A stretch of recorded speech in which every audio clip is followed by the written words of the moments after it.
ಬಸವರಾಜ ಬೊಮ್ಮಾಯಿ ಅವರೀಗ ನಮ್ಮ ಜೊತೆ ದೂರವಾಣಿ ಸಂಪರ್ಕದಲ್ಲಿದ್ದಾರೆ. ಸರ್ ನಮಸ್ತೆ.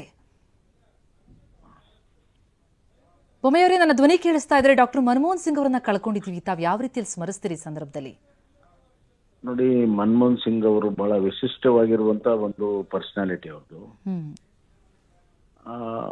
ಈ ದೇಶದ ಆರ್ಥಿಕತೆಯಲ್ಲಿ ಬಹಳ ದೊಡ್ಡ ಬದಲಾವಣೆಗೆ ಕಾರಣೀಭೂತರಾಗಿದ್ದಾರೆ.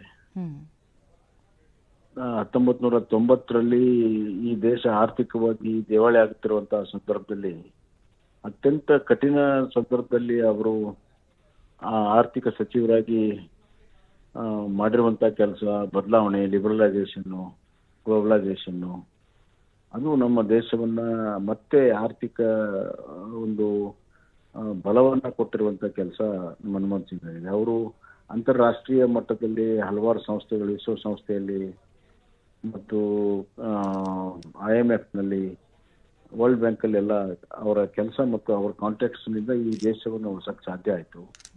ಎರಡನೇದಾಗಿ ರಿಸರ್ವ್ ಬ್ಯಾಂಕ್ ಆಫ್ ಗವರ್ನರ್ ಆಗಿ ಕೆಲಸ ಮಾಡಿರುವಂತದ್ದು ಬಹಳ ದೊಡ್ಡ ಉಪಯುಕ್ತ ಆಗಿದೆ.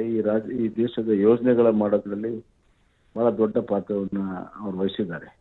ಇವತ್ತು ಈ ದೇಶ ಇಷ್ಟು ಎಕಾನಮಿ ಮುಂದೆ ಹೋಗೋದಕ್ಕೆ ಭದ್ರ ಬುನಾದಿಯನ್ನು ಹಾಕಿದವರು ಮನಮೋಹನ್ ಸಿಂಗ್ ಅವರು ಅಂತ ಹೇಳಕ್ ಇಚ್ಛೆ ಪಡ್ತೀನಿ. ಮತ್ತು ಅವರು ಬಹಳ ಸಜ್ಜನ ರಾಜಕಾರಣಿ, ಹೆಚ್ಚಿಗೆ ಮಾತನಾಡ್ತಾ ಇರಲಿಲ್ಲ, ಆದ್ರೆ ದೇಶದ ಬಗ್ಗೆ ಅತ್ಯಂತ ಕಳಕಳಿ ಇರುವಂತ ಒಬ್ಬ ಮುತ್ಸದ್ದಿ ರಾಜಕಾರಣಿಯನ್ನ ಇವತ್ತು ದೇಶ ಕಳ್ಕೊಂಡಿದೆ. ಸರ್, ವ್ಯಕ್ತಿತ್ವವಾಗಿ ಹೇಗೆ ನೋಡ್ತೀರಿ ತಾವು ಮನಮೋಹನ್ ಸಿಂಗ್ ಅವರು? ತಾವಂದ್ರಿ ಮಿತಭಾಷಿ, ಆದ್ರೆ ಅವರ ಮಾತಿನಕ್ಕಿಂತ ಕೃತಿ ಮಾತನಾಡ್ತಿತ್ತು ಅನ್ನೋದನ್ನ ವ್ಯಕ್ತಿತ್ವವಾಗಿ ಹೇಗೆ ನೆನಪಿಸ್ಕೊಳ್ತೀರಿ ಅಂತ? ಇಲ್ಲ, ಅವರು ಅವರು ಸಂಪೂರ್ಣವಾಗಿ ಒಬ್ಬ ಸಜ್ಜನರಾಗಿದ್ರು, ಸದುದ್ದೇಶದಿಂದ ಬದುಕನ್ನು ನಡೆಸಿದವರು, ಮತ್ತೆ ದೇಶಕ್ಕಾಗಿ ಸದಾ ಚಿಂತನೆಯನ್ನು ಮಾಡಿದವರು, ಮತ್ತೆ ಹಲವಾರು ಆ ಸಂದರ್ಭದಲ್ಲಿ ಅಪ್ರಿಯ ನಿರ್ಣಯಗಳಂದ್ರೂ ಕೂಡ ದೂರದೃಷ್ಟಿ ಇದ್ದವರು ಇರ್ತದ. ಅವರ ದೂರದೃಷ್ಟಕ್ಕೆ ಇವತ್ತು ಅದರ ಲಾಭ ಇವತ್ತು ದೇಶಕ್ಕಾಗಿದೆ. ಅವರು ಈಗಿನ ಕಾಲದ ಪಾಪ್ಯುಲಿಸ್ಟ್ ರಾಜಕಾರಣವನ್ನು ಎಂದೂ ಮಾಡಿರಲಿಲ್ಲ. ಅವರು ರಿಯಲಿಸ್ಟಿಕ್ ರಾಜಕಾರಣ ಮಾಡಿದ್ರು, ಪಾಪ್ಯುಲಿಸ್ಟಿಕ್ ರಾಜಕಾರಣ ಅಲ್ಲ. ಒಬ್ಬ ರಿಯಲಿಸ್ಟಿಕ್ ಮನುಷ್ಯನಾಗಿದ್ರು, ರಿಯಲಿಸ್ಟಿಕ್ ರಾಜಕಾರಣನೂ ಮಾಡಿದ್ರು, ಮತ್ತೆ ಕೆಲವು ಅಪ್ರಿಯವಾಗಿರುವಂತ ನಿರ್ಣಯಗಳನ್ನ ಗಟ್ಟಿಯಾಗಿ ದೇಶದ ಹಿತದೃಷ್ಟಿಯಿಂದ ತೆಗೆದುಕೊಂಡಿರುವಂತ ಒಬ್ಬ ಧೀಮಂತನೂ ಕೂಡ ಹೌದು. ಅವರು ನೋಡಿದಾಗ, ಮಾತಾಡಿದಾಗ ಆ ಧೀಮಂತಿಕೆ ಪ್ರದರ್ಶನ ಮಾಡ್ತಿರ್ಲಿಲ್ಲ, ಆದ್ರೆ ಅವರ ಗಟ್ಟಿ ನಿಲುವು ಹಲವಾರು ಸಂದರ್ಭಗಳಲ್ಲಿ ಅವರ ಧೀಮಂತಿಕೆಯ ಗುಣ ನಮ್ಗೆ ಗೊತ್ತಾಗ್ತಾ ಇದೆ. ನಿಜ. ಅಂದ್ರೆ ಈ ಸ್ವತಂತ್ರ ಭಾರತದ ನಾವು ಆರ್ಥಿಕ ಇತಿಹಾಸ ನೋಡ್ತಾ ಇದ್ದಾಗ ಅವರ ಕೊಡುಗೆ ಬಹುಶಃ ಅಜರಾಮರ ಅಂತ ಅನ್ಸುತ್ತೆ. ಬಹಳ ದೊಡ್ಡ ಪ್ರಮಾಣದಲ್ಲಿದೆ. ಇವತ್ತು ನಮ್ಮ ಬದಲಾಗಿರುವಂತ 21ನೇ ಶತಮಾನದ ಆರ್ಥಿಕತೆಗೆ ಭಾರತದಲ್ಲಿ ಇವತ್ತು ಚೈನಾ ಆಗಿರ್ಬೋದು, ಅಮೆರಿಕ ಆಗಿರ್ಬೋದು ಮತ್ತು ಯುರೋಪ್ ಕಂಟ್ರಿಯಲ್ಲಿ ನಾವು ಪೈಪೋಟಿ ಕೊಡ್ತಾ ಇದ್ರೆ ಅದಕ್ಕೆ ಒಂದು ದಿಕ್ಕು ದಶೆ ಭದ್ರ ಬುನಾದಿಯನ್ನ ಸನ್ಮಾನ್ಯ ಮನಮೋಹನ್ ಸಿಂಗ್ ಅವರು ಹಾಕಿದ್ರು ಅಂತ ನನಗೆ ಪ್ರಬಲವಾದಂತ ವಿಶ್ವಾಸ ಇದೆ. ನಿಜ. Thank you so much Basavaraj Bommai ಅವರೇ, TV9 ಜೊತೆ ಮಾತನಾಡಿದ್ದಕ್ಕೆ. ನಮಸ್ಕಾರ. 2 ಬಾರಿ 5 ವರ್ಷಗಳ ಕಾಲ, 5 ವರ್ಷ ಅಂದ್ರೆ ಒಟ್ಟಾರೆ 10 ವರ್ಷಗಳ ಕಾಲ ಸುದೀರ್ಘವಾದಂತಹ ಪ್ರಧಾನಿ ಹುದ್ದೆಯನ್ನು ಅಲಂಕರಿಸಿ ಆ ಸಂದರ್ಭದಲ್ಲಿ ಬಂದಂತಹ ಸವಾಲುಗಳನ್ನು ಎದುರಿಸಿ, ಬಹುಶಃ ಪ್ರಮುಖವಾಗಿ ಅಲ್ಲಿ ಆರ್ಥಿಕ ಸವಾಲು ಬಹಳ ದೊಡ್ಡದಿತ್ತು. ಆ ಸಂದರ್ಭದಲ್ಲಿ ಅವರು ತೆಗೆದುಕೊಂಡಂತಹ ನಿರ್ಣಯಗಳೇನಿವೆ ಅದು ಬಹಳ ಮೆಚ್ಚುಗೆಗೆ ಪಾತ್ರವಾದಂಥವು. ದೇಶದ ಖ್ಯಾತ ಆರ್ಥಿಕ ತಜ್ಞ ಈಗ ಕೇವಲ ನೆನಪು ಮಾತ್ರ. ಮಿತಭಾಷಿ ಮನಮೋಹನ್ ಸಿಂಗ್ ಅವರು, ಅದಕ್ಕಾಗಿ ಹಲವು ಟೀಕೆ ಟಿಪ್ಪಣಿಗಳಿಗೂ ಕೂಡ ಗುರಿಯಾಗಿದ್ರು. ಆದರೆ ಮಿತಭಾಷಿಯಾಗಿದ್ರು. ಅವರ ಕಾರ್ಯವೈಖರಿ, ಅವರ ಕ್ರಿಯೆಗಳು, action speaks more than words ಅನ್ನೋದಕ್ಕೆ ಸಾಕ್ಷಿಯಾದಂಥವರು ಮನಮೋಹನ್ ಸಿಂಗ್ ಅವರು. ಇನ್ನು ಕೇವಲ ನೆನಪು ಮಾತ್ರ. ದೆಹಲಿಯ ಏಮ್ಸ್ ಆಸ್ಪತ್ರೆಗೆ ಅವರನ್ನು ದಾಖಲಿಸಲಾಗಿತ್ತು ಅನಾರೋಗ್ಯದ ಹಿನ್ನೆಲೆಯಲ್ಲಿ.